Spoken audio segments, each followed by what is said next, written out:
A už jsme zase v parku. Už jsme zase v parku, že Heli? No, teďka má volno sobotu. Mamka tady má Jugendweihe. Tak tam mají show. Pro ty 15 letý. No. Pak se půjdeme dom nabaštit a vyspínkat. A potom půjdeme na Leistungsshow. Tam jsme byli před rokem s babičkou, no. Kam jdeš? Ahoj. Ahoj. Utíká mě. Utíká mě, nevím kam jde. Jde pryč.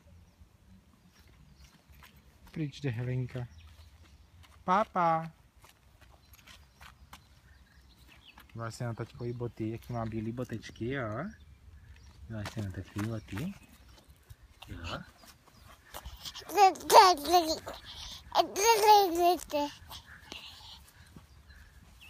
Teďka je chytrej, nalákal tě tady na kameru a vy jste měl v kytičkách. Hele, hele, hele.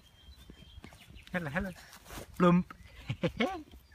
Padli jsme do kytiček, ale to nevadí, že? Podívejte, jak se tady hraje s kytičkama, to je pěkný.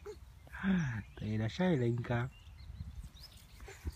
Máš kapsu na křivo, tam našitou člověče, někdo ti našil kapsu na křivo, tam si to moc nedáš.